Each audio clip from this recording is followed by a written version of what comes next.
शुक्लांबरधरं विष्णुं शशिवर्णं चतुर्भुजं प्रसन्नवदनं ध्यायेत् सर्वविघ्नोपशान्तये। गुरुर्ब्रह्मा गुरुर्विष्णुर्गुरुर्देवो महेश्वरः गुरुः साक्षात् परब्रह्म तस्मै श्रीगुरवे नमः। ओम श्री गुरवे श्री सत्यसाईनाथ श्रीपादुकां पूजयामि नमः। ओम श्री परमगुरवे श्री शिरडी साईनाथ श्रीपादुकां पूजयामि नमः। ओम श्री परमेष्टि गुरवे श्री दत्तात्रेय स्वामी श्रीपादुकां पूजयामि नमः। सद्गुरुचरणारविन्दाभ्यां नमः। हरिः ओम। ओम नमश्चण्डिकायै ब्रह्मोवाच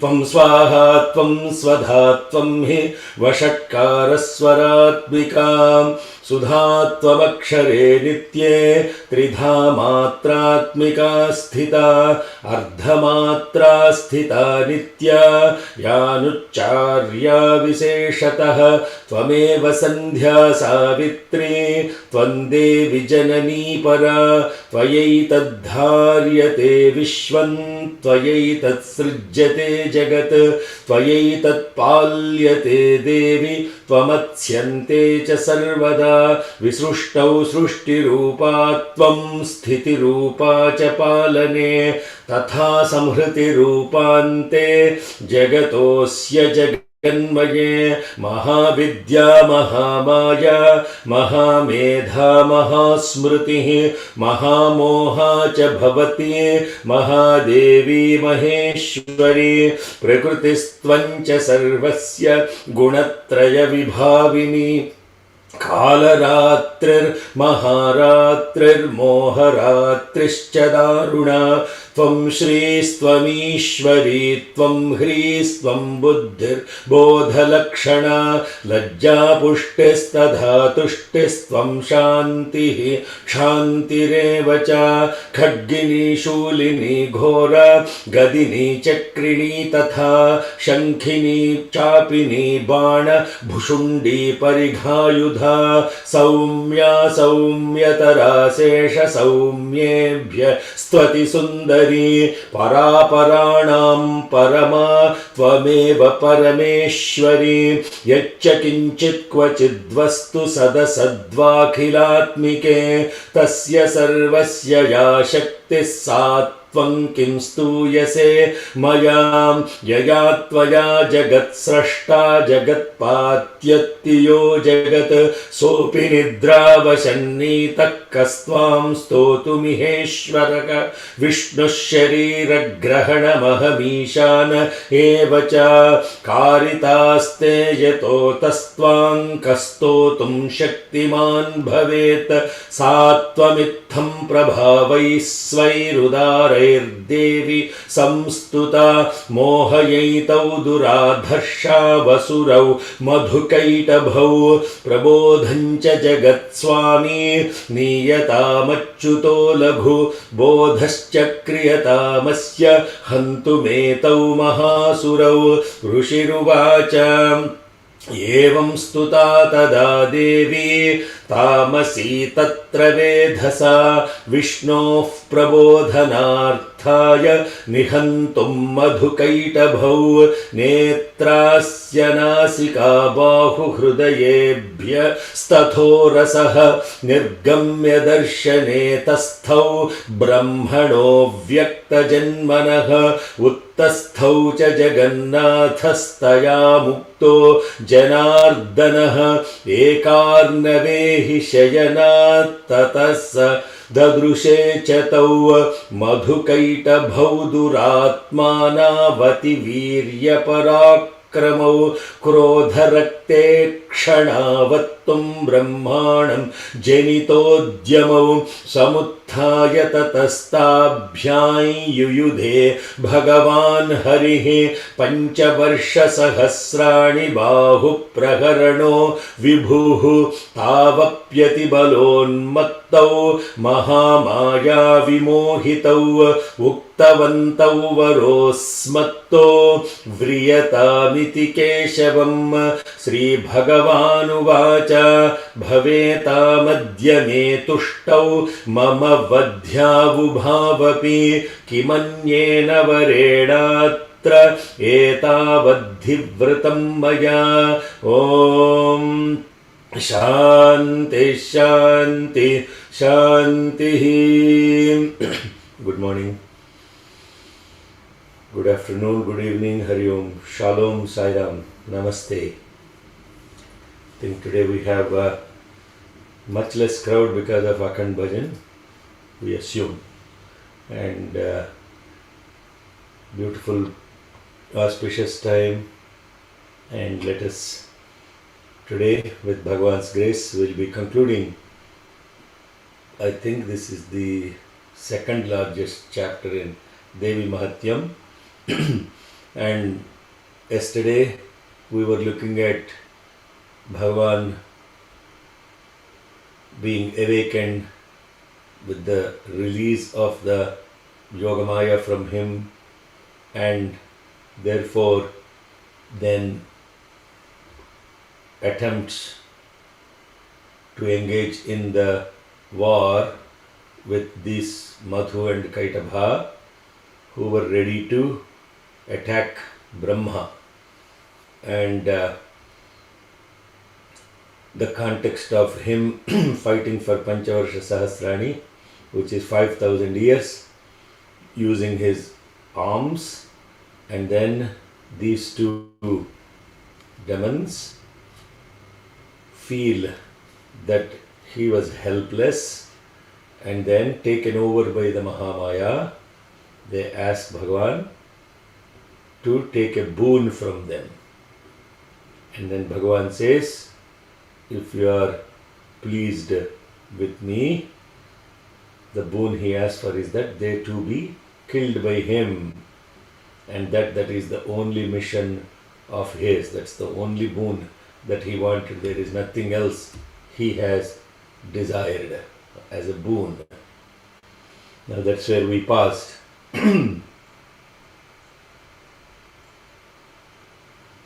Okay, sir, is there some disturbance? I can't hear any disturbance. Is the line clear for everyone? Are you able to hear me okay? Yeah, okay. Yeah. Okay. Okay. So, today let's complete the rest of the few shlokas, and then we'll contemplate on what does this all mean. Okay. Rishi started speaking, and which Rishi is this? Sumedha. Medha. Okay.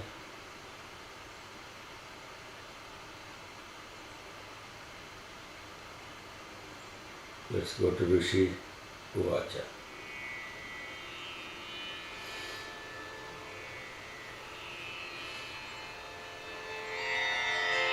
Rishiruvacha Rishiruvacha. Rishiruvacha. Vanchitabhyamiti tadam. Uncle, the Shruti is very loud For me or you? for us.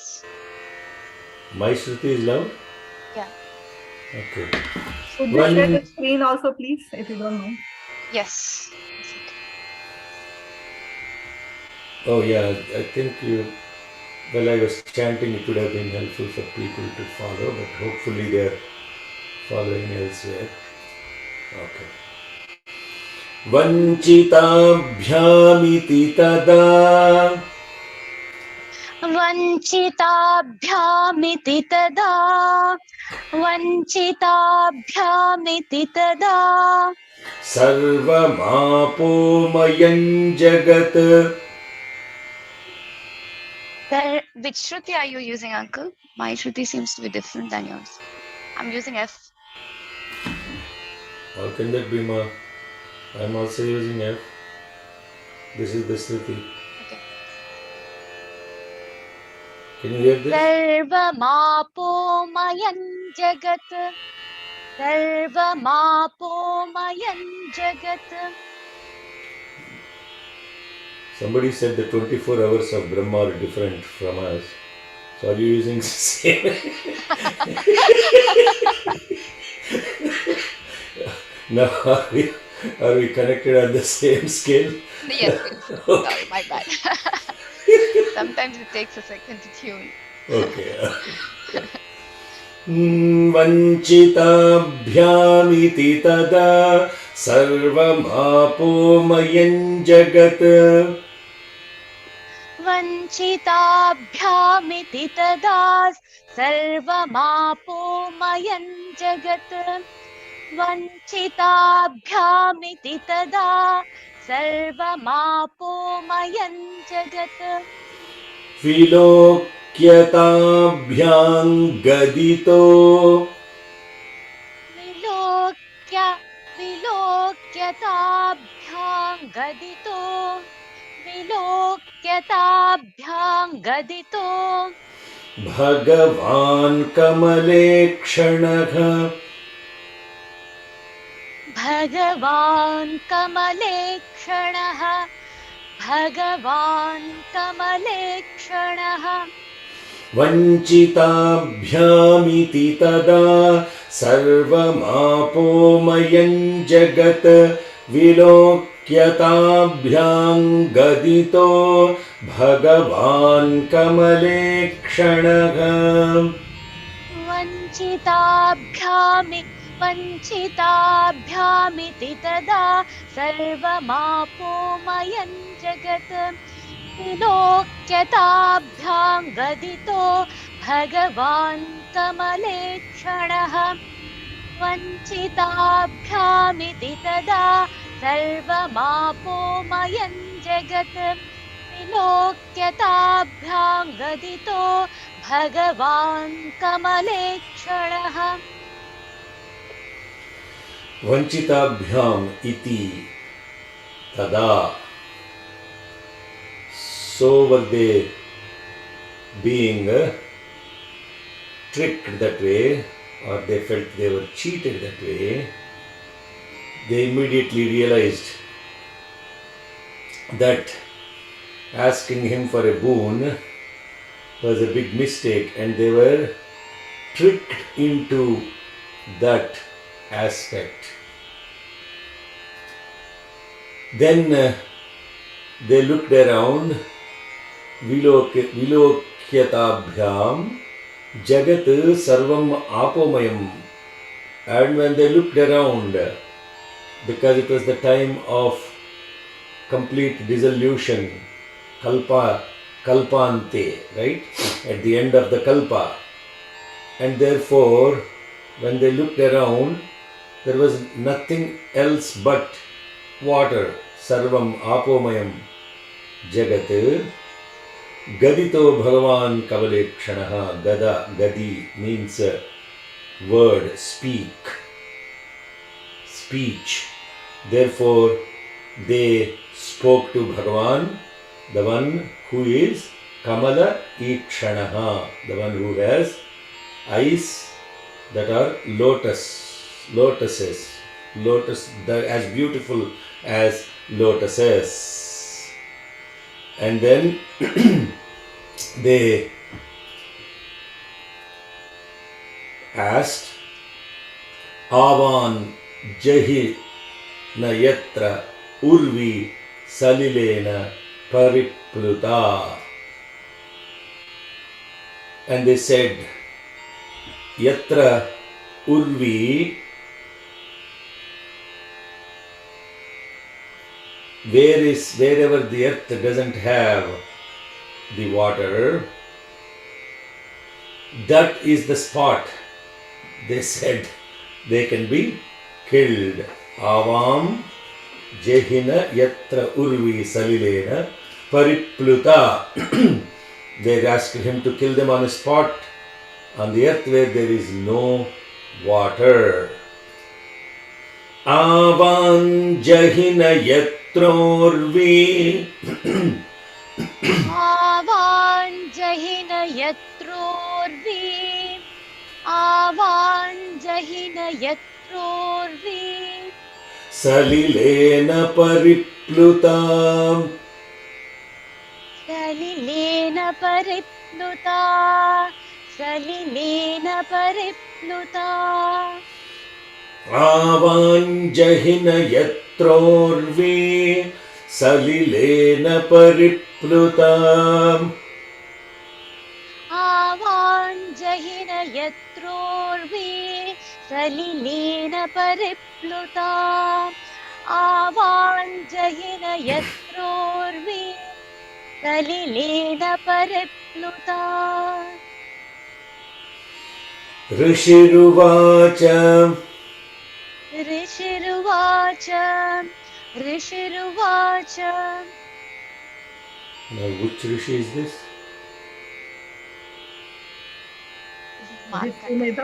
Meda. Okay. Now this is Markandeya. The previous one was Sumedha. Because the story started with Markandeya. So this Rishi, now that's the reason why you have to pay attention to. If it is just Sumedha, then there won't be another Rishiruvacha. There is no need to put another Rishiruvacha. It should be continuity. So there, here it is Markandeya. And Tatha iti uktva bhagavata shankha chakra gada bhruta krutva chakrena vaichinne jaghane sirasi tayoh. The Lord said, Tathastu, be it so. Tatha iti uktva bhagavata. Lord said, be it so, Tathastu. And then saying so, the Lord who had the shankha, the conch, the chakra, the disc, and the gada, the club, in his hands, gada bhruta, kept both their heads, jaghane, and on the fore part of his loins he kept both of them, their heads, and krutva chakrena vaichinne, and then took his chakra and then severed their heads. Tathetyuktva bhagavata. तथेत्युक्त्वा भगवता तथेत्युक्त्वा भगवता Shankha chakra gada bhruta. शङ्खचक्र गदाभृता शङ्खचक्र गदाभृता Krutva chakrena vaichinne. There, even though the cha is not a emphasized cha, because there is a little bit holding there, vaichinne. So that's how you have to chant. Krutva chakrena vaichinne. कृत्वा चक्रेण वैच्छिन्ने कृत्वा चक्रेण वैच्छिन्ने Jaghane sirasi tayoh. जघने शिरसीतयोः जघने शिरसीतयोः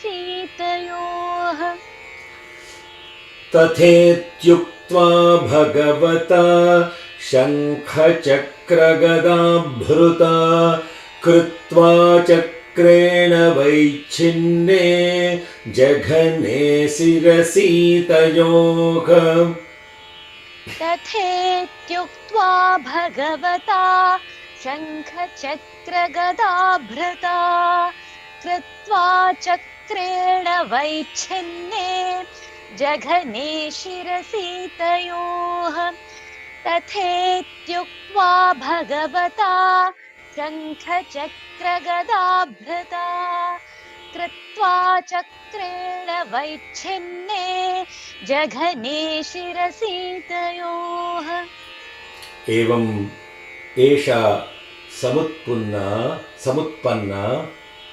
ब्रह्मणा संस्तुता स्वयं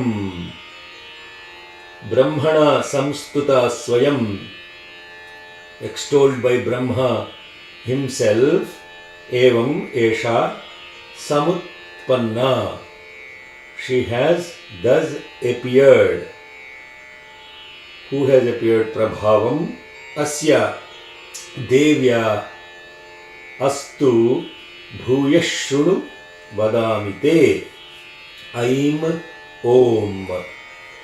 Then he is saying, I will further elaborate on the greatness and the glory prabhavam asya devyastu of that Devi, and listen carefully. Please listen. Shrunu vadamite aim om, because this chapter starts with om aim. This is samputi karanam. It's called sandwiched in this aim bijam, and this aim bijam is in which the entire Prathama Charitram and this first chapter is embedded. Evamesha samutpanna एवमेषा समुत्पन्ना एवमेषा समुत्पन्ना ब्रह्मणा संस्तुता स्वयं ब्रह्मणा संस्तुता स्वयं ब्रह्मणा संस्तुता स्वयं एवमेषा समुत्पन्ना ब्रह्मणा संस्तुता स्वयम् एवमेषा समुत्पन्ना ब्रह्मणा संस्तुता स्वयं एवमेषा समुत्पन्ना ब्रह्मणा संस्तुता स्वयं प्रभावमस्या देव्यास्तु प्रभावमस्या देव्यास्तु प्रभावमस्या देव्यास्तु भूयः शृणु वदामि ते भूयः शृणु वदामि ते भूयः शृणु वदामि ते ऐं ॐ ऐं ॐ ऐं ॐ एवमेषा समुत्पन्ना ब्रह्मणा संस्तुता स्वयं प्रभावमस्या देव्यास्तु भूयः शृणु वदामि ते ऐं ॐ एवमेषा समुत्पन्ना ब्रह्मणा संस्तुता स्वयं प्रभावमस्या देव्यास्तु भूयः शृणु वदामि ते एवमेषा समुत्पन्ना ब्रह्मणा संस्तुता स्वयं प्रभावमस्या देव्यास्तु भूयः शृणु वदामि ते ऐं ॐ ऐं ॐ स्वस्ति श्रीमार्कण्डेय पुराणे सावर्णिके मन्वन्तरे देवी माहात्म्ये मधुकैटभवधो नाम प्रथमोऽध्यायः। ॐ श्रीजगदम्बार्पणमस्तु। अर्पणमस्तु. स्वस्ति श्रीमार्कण्डेय पुराणे सावर्णिके मन्वन्तरे देवी माहात्म्ये मधुकैटभवधो नाम प्रथमोऽध्यायः। ॐ श्रीजगदम्बार्पणमस्तु। Okay, one time. So that is the conclusion of the first chapter in Markandeya Purana during Savarni Manvantara as Devi Mahatmya. Madhukaitabha Vadha is the essence of this first chapter of Devi Mahatmyam.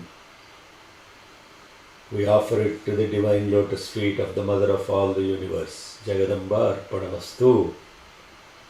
Now,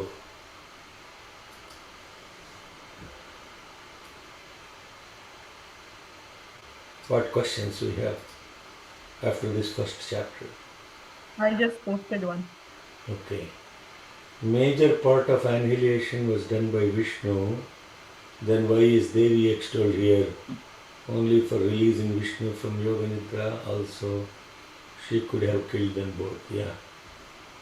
Good question.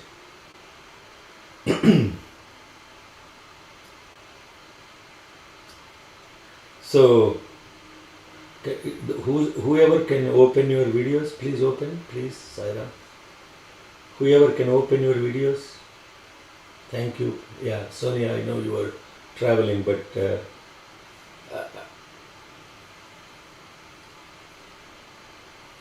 if you can't open, I understand that you don't want to show, you may be traveling or whatever, but whoever can, please do that. Appreciate that. So let's put it in the context of this. There are two parts to this story. The first part is about these two guys, Suratha and the merchant Vaisya. The Suratha, the king, who was dejected because he was thrown out of his empire, and he became a subordinate king to all those guys, and they completely depleted, they started depleting his treasury, and therefore he got dejected, jumped on a horse, came to this ashram. And the second guy was dejected because his own family abandoned him, and therefore he left the home and came to the same place. And now those two guys were, even though they were in the forest physically, their minds were still being pulled by one in the context of all his physical positions and sovereignty, and the other guy pulled by the affection towards all the people that he was related to, and therefore they were both, even though physically present in the ashram that was so beautifully filled with all these wild beasts, wild animals that were living harmoniously in front of their eyes, and with these beautiful rishis that were in this ashram, in a completely serene atmosphere where the wild animals have given up their tendencies. These two people are present in the place, but yet their minds are not in the ashram. This is the first part we have to connect to. Do we go to Sai Center and take all the garbage with us into the center? Into the center. Do we take the garbage into the center along with us? That's the first question. You go to Prashanti Nilayam, but your mind is Ashanti Nilayam. You go to Prashanti, but your mind is Ashanti. So, first question is, why is that the case? That is the first question we all have to ask ourselves. Why is that the case? Why is my mind, even though I am physically present at one place, the mind is not present. The mind is not present. Why is the mind not present? Dukkhaya. Then this is the beauty of this ashram atmosphere. That is another thing that we have to connect to, is the wild animals whose tendencies are to fight against each other. In the presence of the divine, they forget their enmity towards each other and they coexist harmoniously. Yes, that is the second part of that ashram atmosphere. Means what? In the place where divinity is truly present, you lose your identity associated with your mind and your tendencies. You live harmoniously. That means come outside Christians and Muslims and Hindus and all these guys would fight with each other like wild beasts and kill each other in the name of the religion. But in Prashanti Nilayam, they all come together and sing the glory of God. That is the first sign of presence of divinity. That every wild animal loses its wild tendencies and will present in harmony with others. If such is not the case, then what happens? You no longer, there is an absence of the divinity right at the place.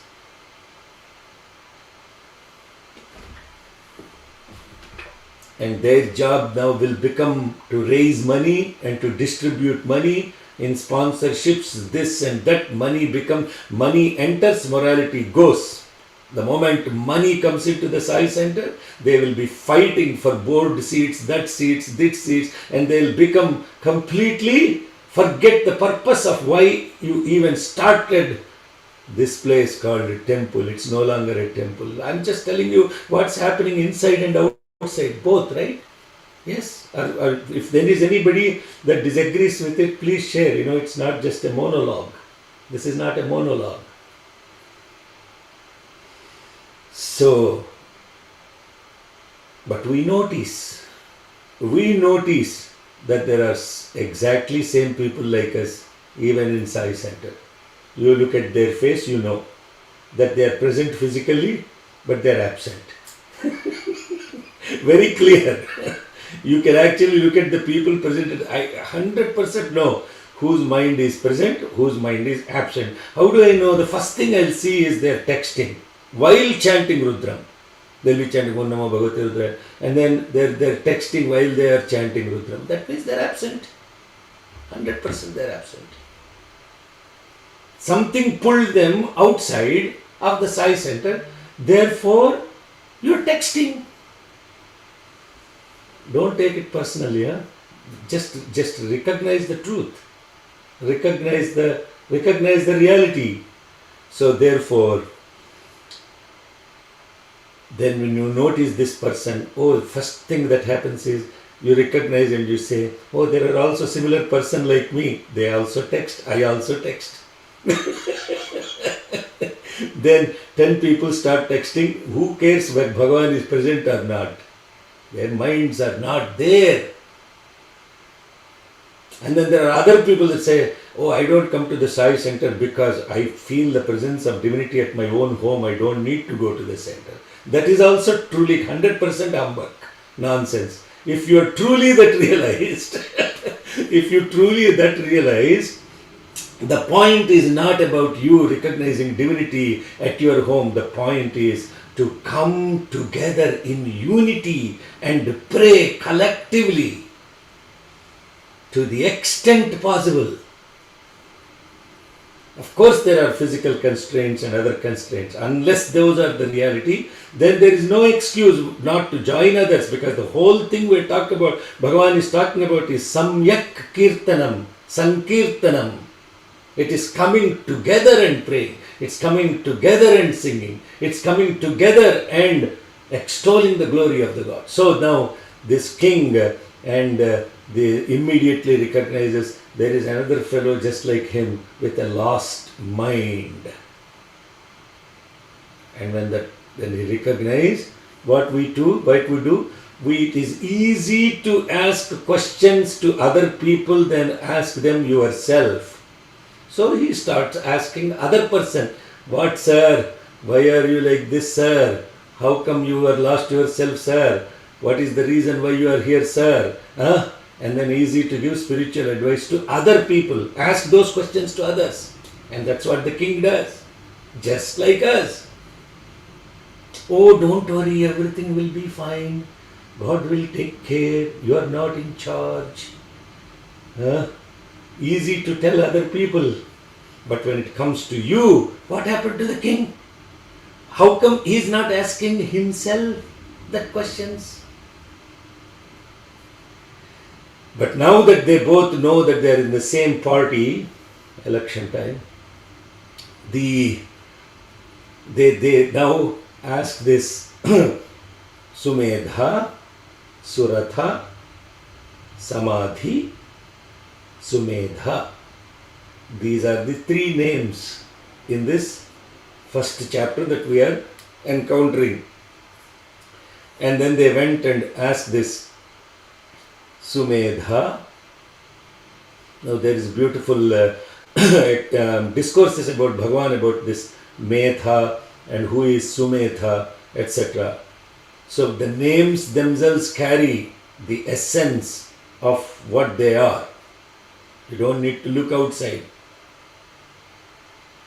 And that question, what is the essential question of the king to Sumedha? What's the most important question? We are here, but why our minds are not? Dukhaya. You have to say the exact slokam, not the translation. Now you are looking back.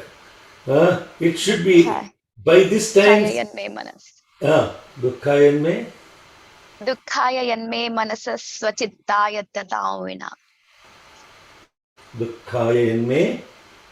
Manasas. Manasassa. Manasasvachittaya tatavina. Manasas swachittaya tatavina. I think they can't chant it properly without saying it, right?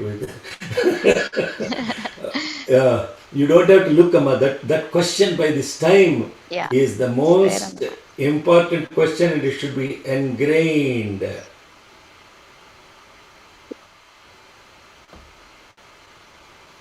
So the question that Suratha is asking on behalf of both himself and the other, Dukkhaya yanme manasaha. So you have to actually, when you are chanting manasasva chitta, manasasva, it becomes but not manasas. It is not manaka, manasaha. Dukkhaya yanme manasaha.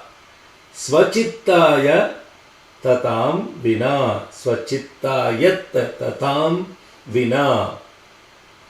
This is the most important question. Every time the mind is pulled, you should remember this question.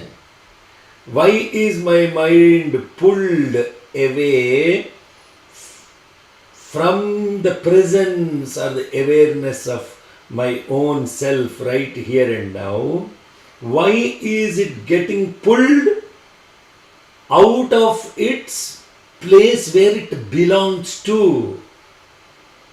If you have an object that is present at a place where it doesn't belong to, that is called dukkha. That is, you have to remember what is dukkha. Dukkha is not suffering. All the outcome of that, outcome of what? Outcome of the mind getting pulled away from a place where it belongs to elsewhere. That is dukkha. Dukkha is not getting pain, suffering, you lost this. When that happens, your mind is now taken away from the place where it belongs to. All those things will pull the mind away from where it belongs to. Svachittaya tatam vina. So The beauty of the second time learners, your duty now is not to simply chant. Now you have to, because you're listening this for the second time, you have to chant with connecting to the essence of the meaning of those. And try this exercise, all the Rudram chanters, when you're doing Ekadash Rudram, try remembering the meaning of every word that you are chanting. It's a beautiful experience. Then your mind will not go anywhere. It will not be pulled by WhatsApp, Facebook, all of that nonsense, because it would be focused on the task. So therefore, when the king asked that question, what did the, now I'm giving, it's like this is now full story we are looking at. When he asked that question, Sumedha immediately recognized. He not only asked that question, and then he said, you know, I actually know that. We actually know that our mind is getting pulled away, but we are not able to do anything about it. I am helpless. Why am I so helpless? And what is that? I am knowledge. He's saying, I have the knowledge, but I am unable to do anything. Arey, you guys, you don't know what knowledge really means, what wisdom means. The knowledge that you are talking about, this is what the Rishi is telling him, Sumedha. The knowledge what you are talking about is objective knowledge. And that objective knowledge that you have, even the birds, the beasts and the other animals have it, and in fact some of them have much better knowledge than you. So what's great about you? The Sumedha didn't say that. What's great about you? In fact, he said, whatever knowledge that is present, even both of you have it. That means what? He said, you are not greater than any animals, wild beasts or anything else. Do we recognize this? Do we recognize this? All the intellectual geniuses recognize this?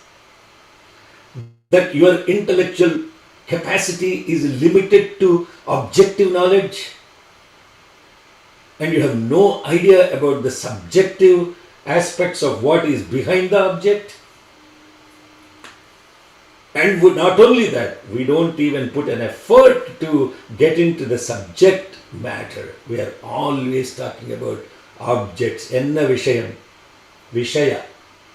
Vishaya. That which is poison. Vishaya. Even the word is so beautiful. Vishaya. That which intoxicates you. That is Vishaya. Enna vishayam. Enna vishayam, if you asked, you are asking for intoxication. That fellow will share some garbage, and you will also share equally and more powerful garbage, and you both get indulged and intoxicated with mutual gossip and feel happy about each other.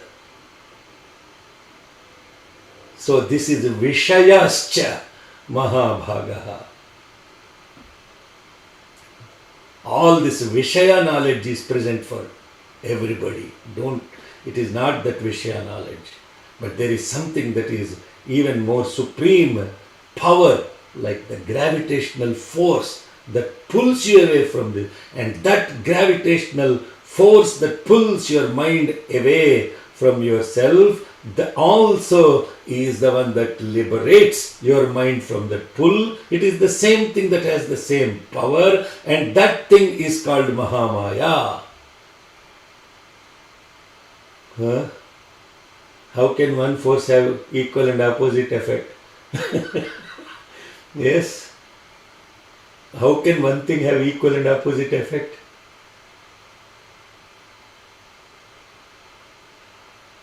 Is it possible? I'm asking a question.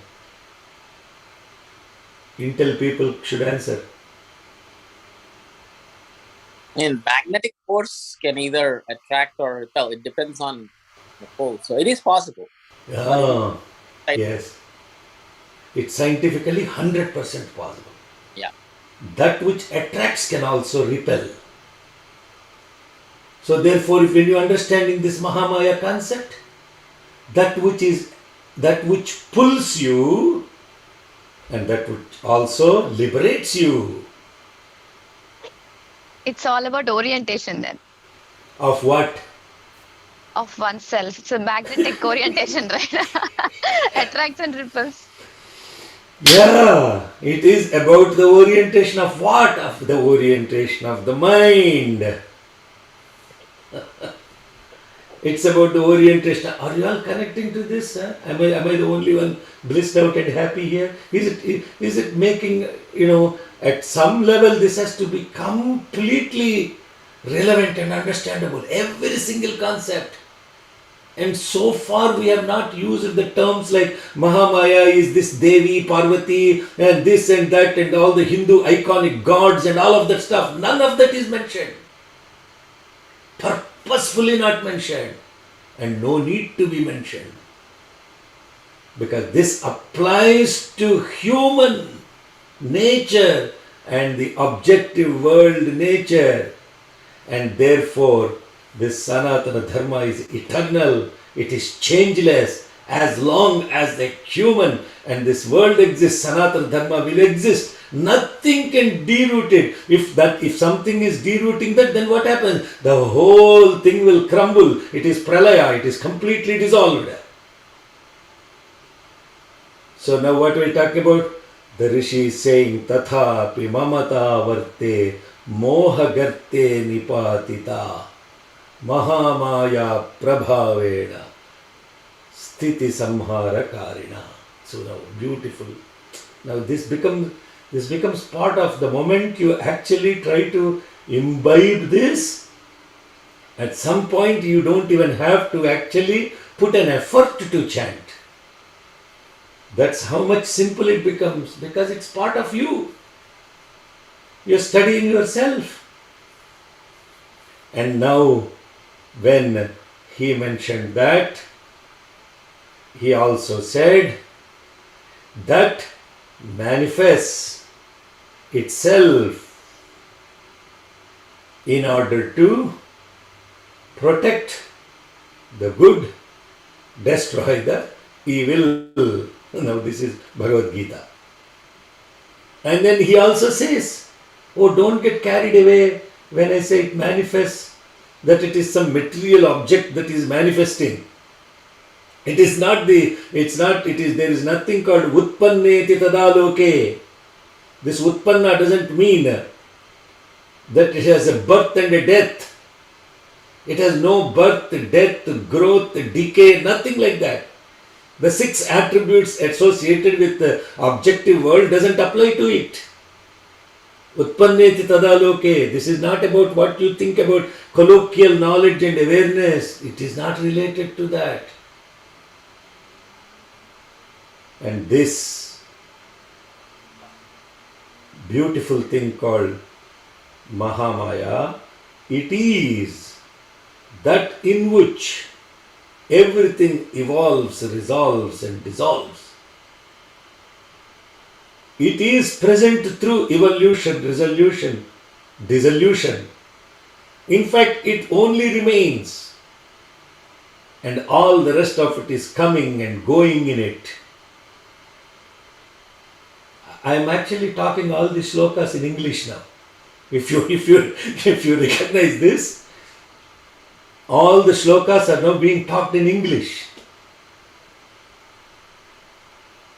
But it is the same beautiful substance. And it is such that the greatest of the greatest, I'm not saying she, it, but it is referred to as she because the word Mahamaya is gender associated in Sanskritam, that's why it is she. And don't give, for heaven's sake, this gender. That is another big mistake that we do. The feminists, the MCPs and FCPs. The male chauvinist speaks and the female chauvinist speaks too. And now they want to say, oh, Shakti is greater than Shiva. No. Shakti is no greater than Shiva. Shiva is no greater than Shakti. It is the same substance. It depends on how you refer to it. And now that powerful Shakti that we are looking at, it is so powerful that the Supreme Self itself can, in unison with that, the Supreme Self creates this itself and then becomes one with it. And this is another point that you have to, if the Supreme Self manifests this for the purpose of the objective world, and then when the entire objective world is dissolved, it will just merge with it. And that is what is called Ananda, the reunion. So what is that? That which is manifest? What is that which is unmanifest and manifest? Sat, Chit, and the together union is called Ananda. And in that complete bliss, the Supreme Self itself will not engage in any action. Complete non-action. Complete non-action. But for it to come into action, this has to be released. Otherwise it won't get into any action because it has no need to act.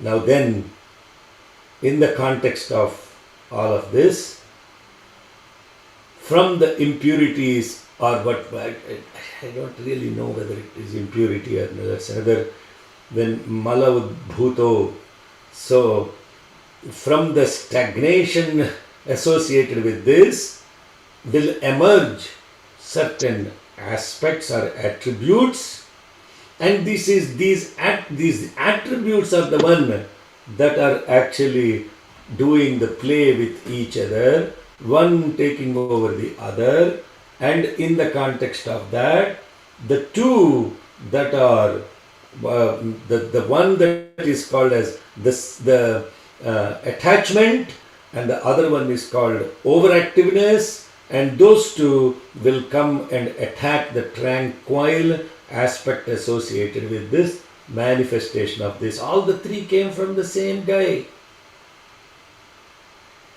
Yeah? Are you tracking with the story? Hello? All the three came from the same guy.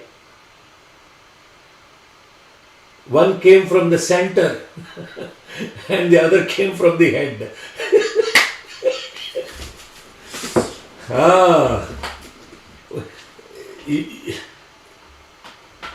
I say, Kota Mohan, are you Uvantara?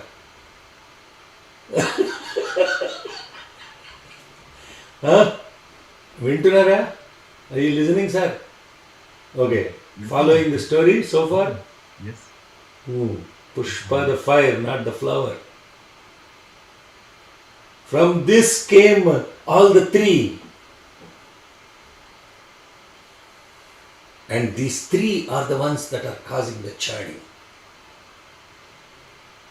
But then to protect that tranquil, equipoised mind, you have to awaken the inherent divinity and bring it to the presence. And in order for that to happen, it has to be released from this thing called Mahamaya. Now that is the release portion. Now this is in the context of divinity that we are talking about. So when that is released, it is called Uttishta. Uttishta. Uttishtata, Jagrata, Prapravaran, Nibodhata, arise, awake. And this awakening and this arisal is what will bring the divinity into action. Otherwise, it has no need to be acting upon. Okay.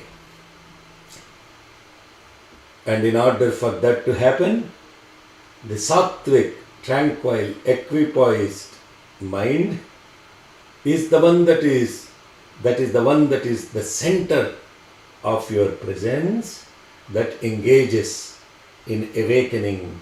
And this, instead of, because that which is associated with it cannot be awakened, what you have to do is to release that which it is bound to. It is the same phenomenon. You have to release that with which it is associated. And when that is released, this comes into action. And because it is the one that is taken into this presence, into completely ananda, the blissful state, then in order for it to be released, then that's the reason why it's called tamasi.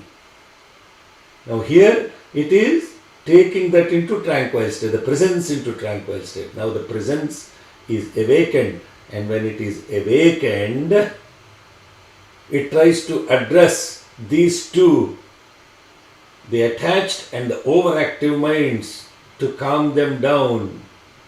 And it will put its earnest effort to calm them down. But then these two doesn't recognize that.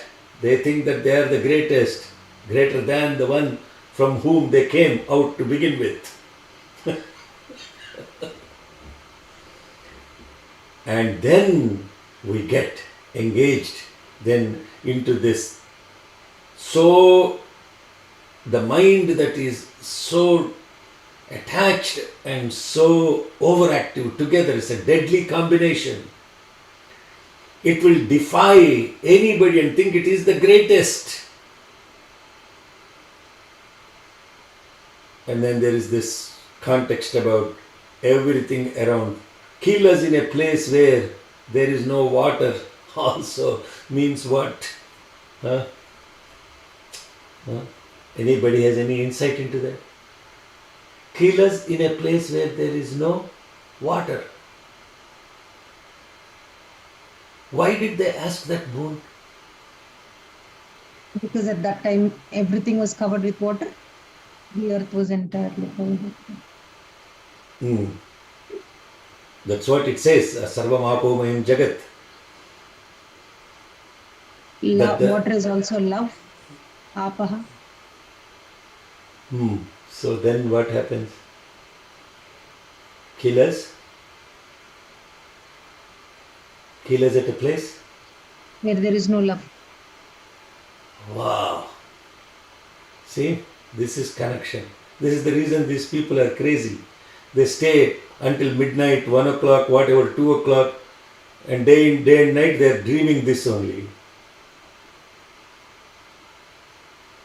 Thank you, Ma. Very beautiful. You are connected. So they know that this whole world, Jagat, is filled with love and nothing but that. And there is no way this guy can find a place where they can be killed. It's not a stupid thing that they gave it to him. But then that place, the law-in place, is the place where there is no love, because it is full of desires. And that is the Swadhisthana, Mooladhara, Chakra place, where there is the lowest of divinity energy present. And therefore, he chooses that place to kill these two gunas.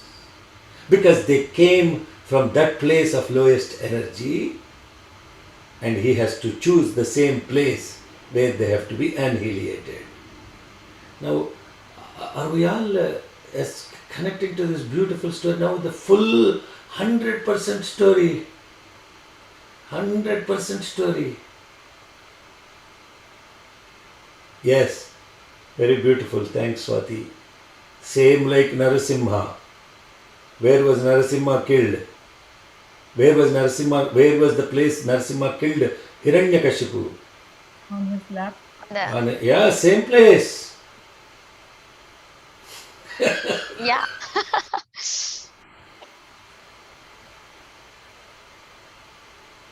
So, we all read these stories we think this is another story, Amarachitra Katha. And this Amarachitra Katha, we will keep telling, but we never ever connect to this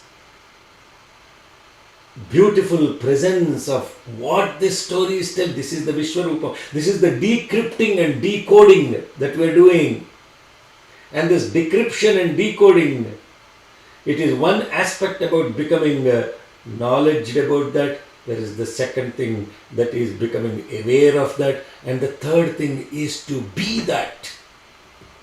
3 stages. Vidmahe dhimahi prachodayat. So don't get now, oh, now I got the story, I'm done. Now Shekharji told the whole story. I know the inner essence of it. I am done. No, you are never done. You are never done. It's not about you knowing the story. It's about you recognizing this story happening over and over again. And whenever that story is emerging within you, recognize and be aware and be alert. B-A. This is the sadhana. This is the spiritual sadhana that we have to be. B-A. B-A. About what? B-A. About S-A-I. Be aware and be alert about S-A-I. Same as I. So am I. So hum saha. So hum saha.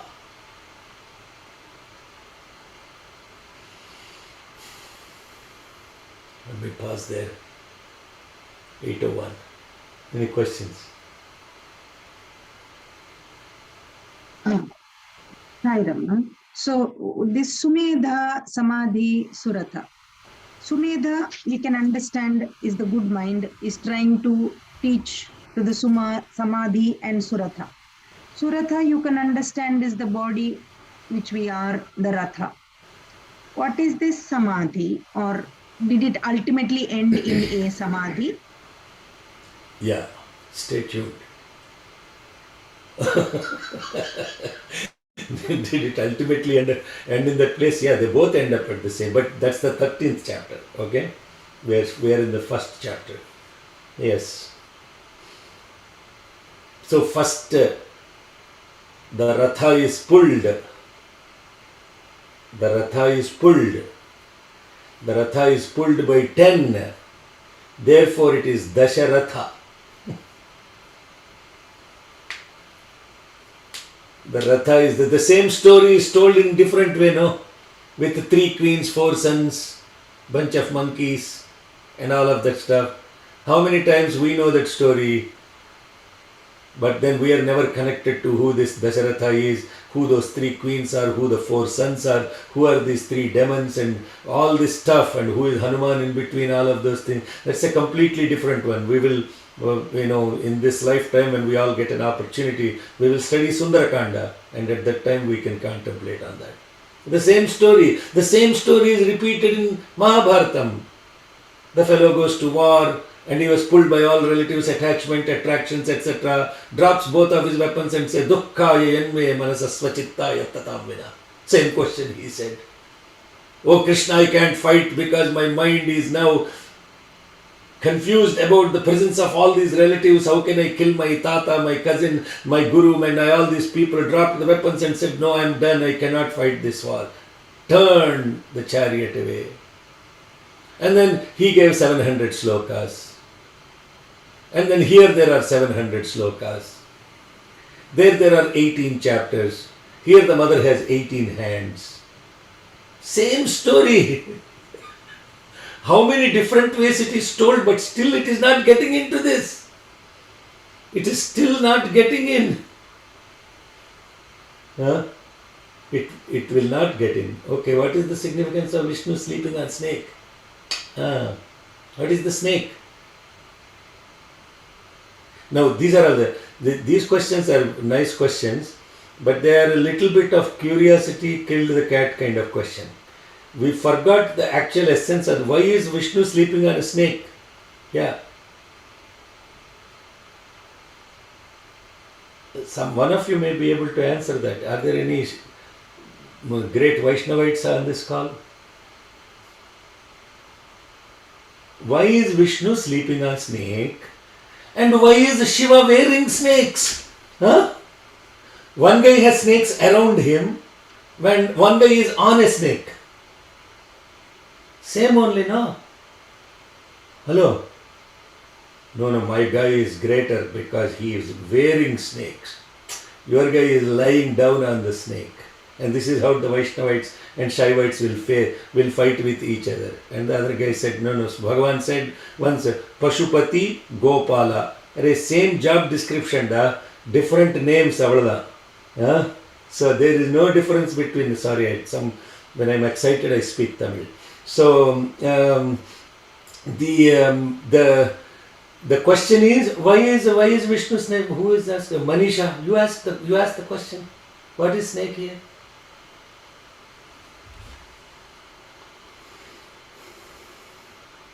But you don't want to answer me because you're afraid. Sorry, no, I'm thinking, Sai. I'm sorry, brother. Are you thinking or are you thinking? I didn't know. That's why I asked. Right? Are you thinking or thinking? No, I'm still thinking. You asked me a question. What is snake here? No, you asked the question. Why? What is the significance of Vishnu sleeping on a snake? You can also ask the question. What is the significance of Shiva wearing snakes? Huh? Same question, right? What is the significance of? So we have now, that is symbolic of something. It is not. Don't get into this Vishnu Shiva business. And now what happens is that will distract you from the core. The core is now. It's not an insignificant question, but when you're asking that question, I'm trying to calibrate from what point of view you are asking that question. Are you asking that question? I mean, somewhere in the story it was there that he was sleeping on the snake. So it just thought came in my mind to ask, and I asked. No. Your question is not invalid, but in the context, in the story it says he is sleeping on a snake. Yes, that Kalpante, where is that Sloka?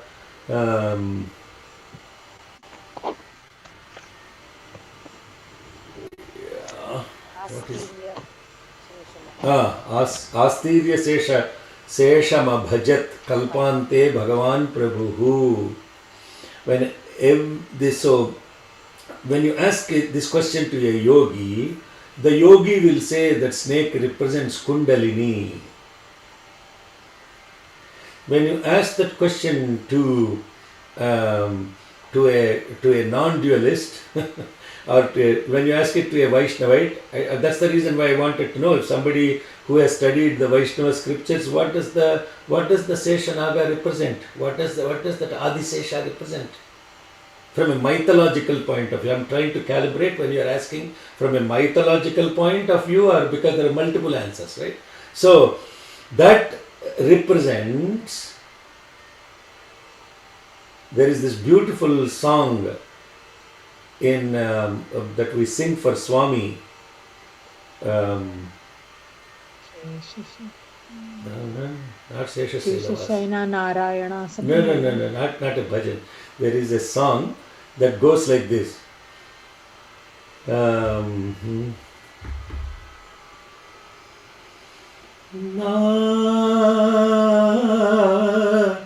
Manasa Sarovaramu Palkadali Kaga Seshatalpaganadi Talpamuna Nilachi Shwasale Madhura Ganamu Seyuvelalo Na Manasalla Tanuvella Haiga Viharimpumaya Uyalaluguma Sri Satya Sai Atmadolikalona Anandadayi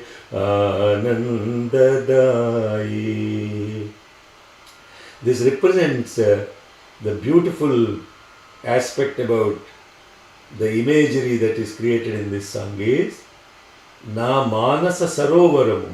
If my thoughts became pure and they become this ocean of milk that is so pure, each wave of thought becoming a pure thought, Manasa Sarovaramu becomes, what is this Manasa Sarovar? God is sleeping on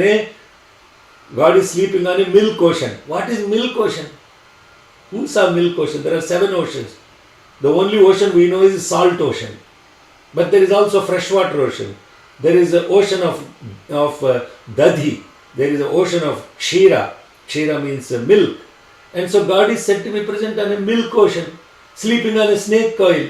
What does that mean? Imagery. What is that imagery? If every thought of yours is pure as the milk, and all those thoughts became this ocean of pure milk, in that ocean is present Sesha Talpaga Nadi Talpamuna Nilachi. All your arteries, everything that is the nerves that are coiled, curved, everything, they became like a Sesha Talpa, a snake caught. And that on which your awareness is reclining, and your breath becomes this beautiful fanning around him. You the Vinjamaram. Shwasale Madhura Ganamucheyuvel. Every breath of mine becomes, with every breath of mine, Soham Sai Ram. Thought, speech and action, Sarvam Sai Ram. My soul eternal, Atma Sai Ram. My bliss eternal, Ananda Sai Ram. Sai Ram, Sai Ram. My heart is beating Sai Ram. Now, this is imagery, no? Are you understanding, Manisha Patel? Yeah. Are you connecting to that? Now you got the Yes. answer to what your snake coil is? Yes. Not clearly. Your No, S was...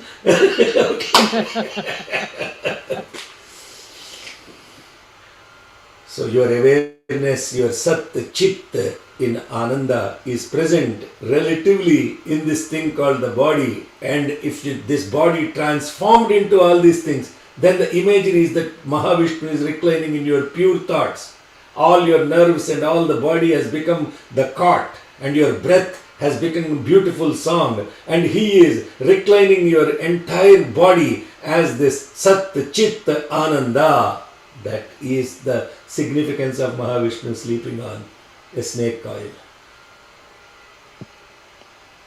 Thank you. Thank you. And can you imagine a guy sleeping on a snake coil? What is the fundamental nature of a snake? Constantly moving. Constantly moving, yeah. Constantly moving. Do you think this guy really is sleeping on a snake? or reclining on a snake? He is sleepless. Because the snake cannot be still. So what is not still in you? The mind. Thoughts, mind. Ayyo. I was explaining this the other day in the Sahasra Lingarchana. And at the Sahasra Lingarchana, the 14th Avaranam or 15th Avaranam is Gauri Ganga. Now I'll tell you, explain what Gauri and Ganga are. What does it mean Shiva has 2 wives? Gauri and Ganga. What does that mean? Are having one is a big blessing.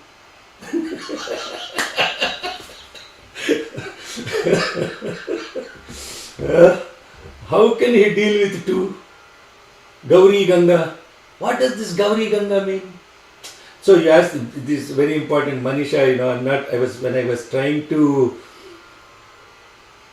drill into you, I was trying to purposefully ask these questions and relate to yourself.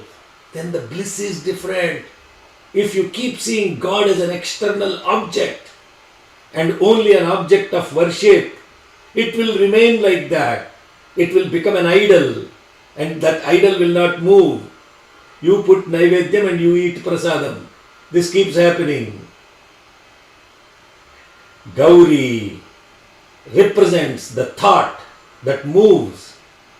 Ganga represents the breath that moves.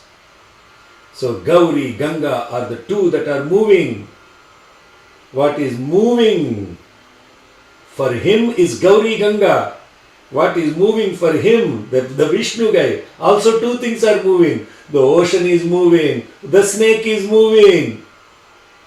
But on those two things that are moving, there is the one that is still and never moving. And those things that are moving in him. And he is not on the moving ones. The moving ones are in him. Kadalani vadilo kadalikalu unnai. In Telugu.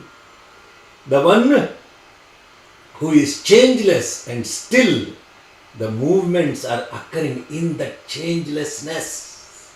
And the changelessness is Shiva. The changelessness is Vishnu. They are one and the same. They are not too different.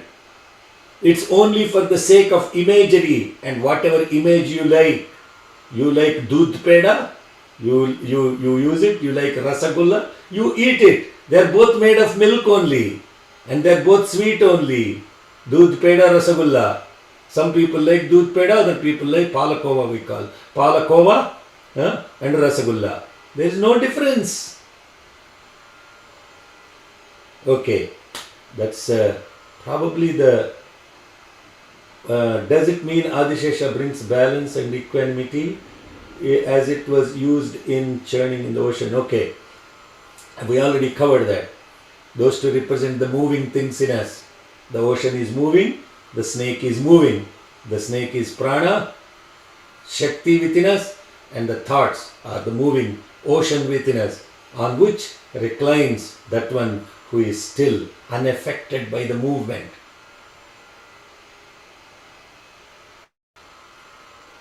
Sairam. Any other? Let's go back to the chapter, okay? This imagery, this is the simplest one to connect. This other story that we are talking about, that is the essence of Devis. Now there was a question to begin with. Major part of annihilation was done by Vishnu. Then why is Devi? Now we covered that question, no? Did we cover that question, Swati? Major part of annihilation. What do you mean major part? Vishnu killed the two guys, but then why is everyone only speaking about Devi? Oh, Vishnu did the action, but why is the Devi extolled? That's the question. Yeah, if the Devi never came out, Vishnu would not have killed. Give him some credit. I think we should give him also some credit. No. This is very important point. You guys have to correct to this. This is what's called action in non-action and non-action in action. That is talked about in Bhagavad Gita, in Gita Vagini. Action in non-action, non-action in action. Who did the action? Vishnu. Who did the non-action? Devi. Devi. Just came out. But did she actually do the non-action? She is a non-action in action. And he is the action in non-action. Is Kotu here? Kotu here. Elias, Kotu, all my study circle participants, Kotu is gone. Okay. So, he's here. Yeah. Sir, అర్థం అవుతుందా ఇప్పుడు non-action, action, all these things. Yes. So, what is the non-action? Non-action is Devi, no? But actually, is she non-action? No. All of this started because she came out, so she acted. And now, who was in non-action? Vishnu. But who actually acted in the story? Vishnu. So what is action? What is non-action? Both are her. Both are. That is why it's called Sat and Chit. But when they are together, it is bliss, ananda, complete tranquility. You are now understanding what is Sat, what is Chit. Sat is non-action in action. Chit is action in non-action. And when they are together, it is bliss. So how do we act? Hello? Just think about now. Apply it to yourself. Apply it to yourself. Are you acting or non-acting? Who is acting through you? What is action, non-action? First of all, we need to understand what action is, to understand what non-action is. Our fundamental definition of action itself is screwed up. What we think is constantly doing something is action. And some people cannot be quiet. They think that it is a sin to be sitting quiet.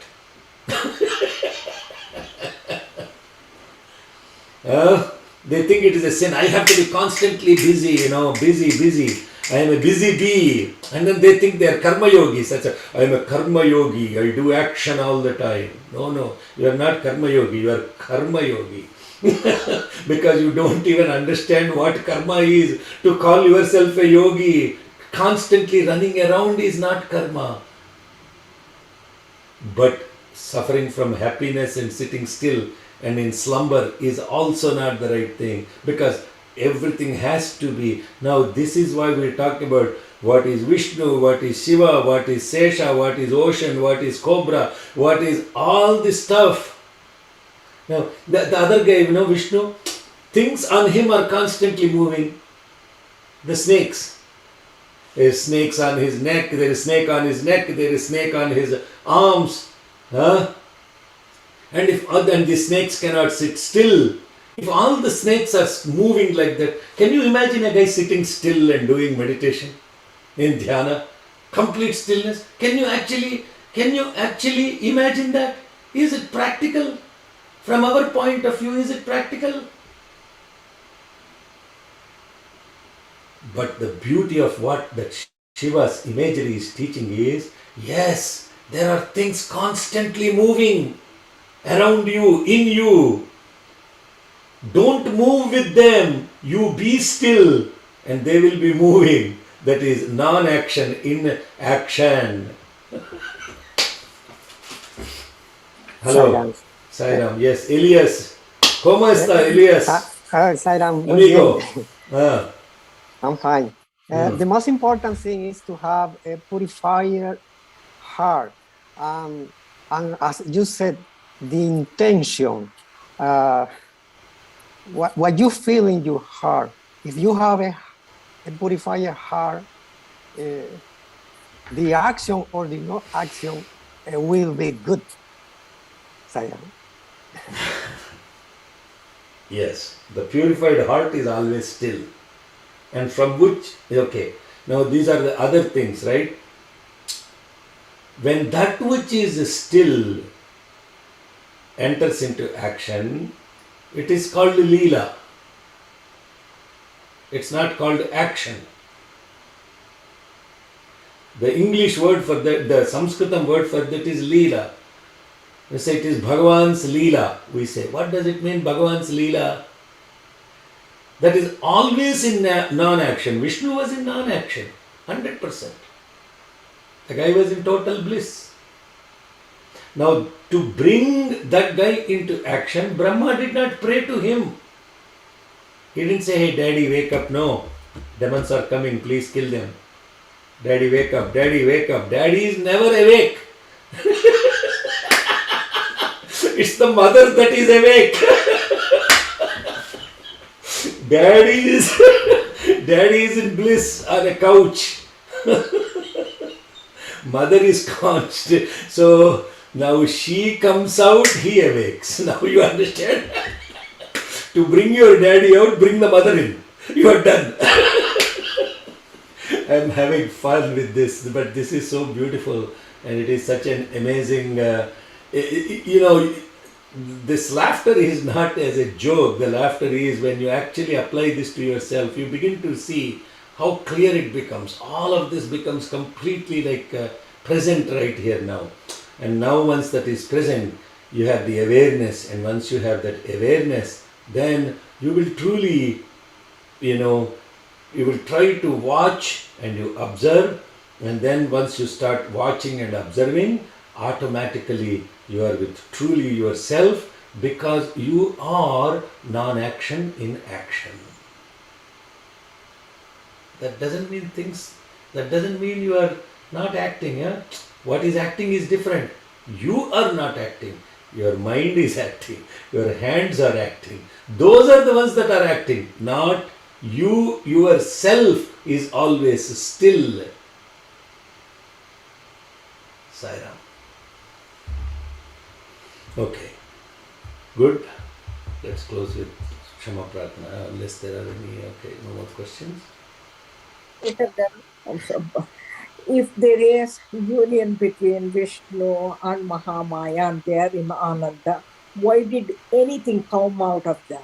Any attribute come out of them? If they are so totally together and happy, blissed out, what is this action happening? Why did any of them, Brahma, Madhu, Kaitavoy, anybody come? Yeah. So, if this guy called sun is shining all the time, why did the cloud come out?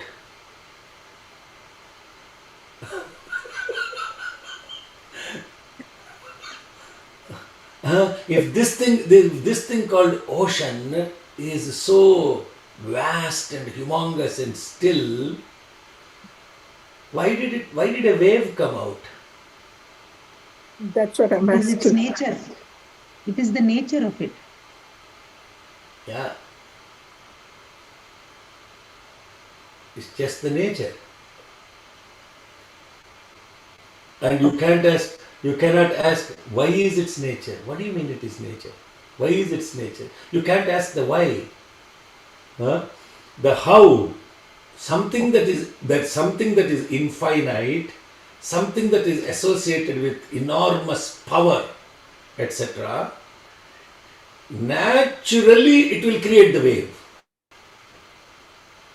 Naturally, the sun will create the cloud. And that cloud, if you call it as impurity, they are Madhu and Kaitava. Okay. Okay. So there is going to be some action even though they are in bliss and unmoving. Something is happening. How are we defining bliss? Bliss doesn't mean that you don't do anything. Okay. That's what I wanted. That's why that's bliss for us, because our awareness of bliss is that not doing anything.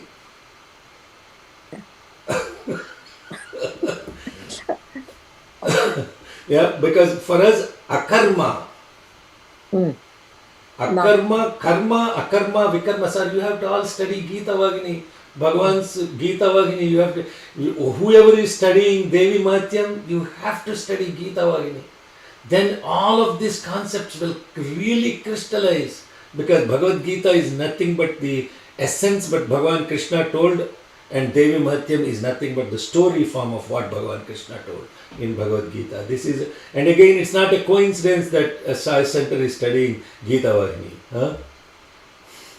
Because you wouldn't even understand the word Swami is saying. Akarma, vikarma, karma, and all these things, that non-action, action, good action, bad action. What are all these things? How do we define them? So, bliss doesn't mean non-action. Thank you. Thank you. Okay, good. No, I'm not trying to give answers. I'm trying to make sure that we are all connecting to the concepts, because the understanding of the words itself is limited in our own awareness, right? And so therefore we have to understand the words. Yes. Okay. Now what he has this in order to balance these aspects of the gunas that are emerging out of this thing called Satchidananda, that's when the action and non-action comes. But otherwise, there is no need to do any action. Okay, Sairam. Sairam. Yes, question or just a Sairam? I don't know whether it is a question or not. Yesterday when we I were will determine that. when we were talking about Mahamaya, I was thinking not only Mahamaya, right? Everything mother or he made like that, right? Which everything can give us happiness, like Panchabhutas, water, earth, fire, everything which can give us happiness. It can hurt us also. So everything, why he made like this, like our karma also. It can give us happiness, so it can liberate us, it can ruin us. Everything, why he made this much complicated, so that he Who? would have made it a little bit simple, no? I was thinking. Who is the he you're talking about? You mean Shaker at Sai Center? Who is the he you're talking about? Huh? Amma, there is nothing called somebody giving all of this. The whole script is written by you and me already. He or she is nothing to do with any of this stuff. Your happiness, your sorrow, or my sorrow, my happiness, my peace, my this, my that, all of that my that you're talking about is nothing to do with him or her. You wrote the script, you're executing. And you are the only one. When I say you, again, or me, it's not personal, you are personal, me. In whatever is happening because of the, not just at individual level, what is happening at community levels, what is happening at all the consciousness, unconsciousness ratio balance is created by individually and collectively. When you have this awareness, you will understand why it is important to be in satsang, why it is important to be associated with that which, like Elias said, leads to a pure heart and pure conscience. And it is not you individually trying to be pure. You can be individually pure, but if everything around you is impure, it will affect. It is not you, so it is not you or me individually. Now when you start looking at that, the whole script is written individually and collectively. And then Eckhart Tolle very beautifully puts it as what we call as individual unconsciousness and collective unconsciousness. And the collective unconsciousness, when it is taking over the collective consciousness, that is the imbalance that is created, then non-action becomes action. Which is the paritranaya sadhunam vinashaya dushkutam. So we are always thinking about so much awareness is only around that self which is from your thought to skin. Beyond that you can't think. And when that consciousness expands, from that the awareness expands, then you begin to see something has to be done. That is the Buddha. Okay. Is that making sense to you? Yeah. Still not making sense. Because the mind will go back. It will go back into its little cocoon. Me, myself, my family, my this, my that, my attach, that is dukkhaya in me. Manasasvachittaya tatam vina. Okay, good. Om yadaksharapadabhrashtam matrahinam tu yadbhaved tatsarvam kshamyatam deva narayana namostute visargabindu matrani padapadaksharaणि च न्यूनानि चातिरिक्तानि क्षमस्व स ईश्वर अपराधसहस्राणि क्रियन्ते हर्निशं मया दासोऽयमिति मां मत्वा क्षमस्व स ईश्वर अन्यथा शरणं नास्ति त्वमेव शरणं मम तस्मात् कारुण्यभावेन रक्ष स ईश्वर हरिः ओं तत्सत् श्री साईश्वरार्पणमस्तु स्वस्तिः प्रजाभ्यः परिपालयन्तां न्यायेण मार्गेण महीं महिषाः गोब्राह्मणेभ्यः शुभमस्तु नित्यं समस्तलोकाः सुखिनो भवन्तु समस्तलोकाः सुखिनो भवन्तु समस्तलोकाः सुखिनो भवन्तु ॐ शान्ति शान्ति शान्तिः जय बोलो भगवान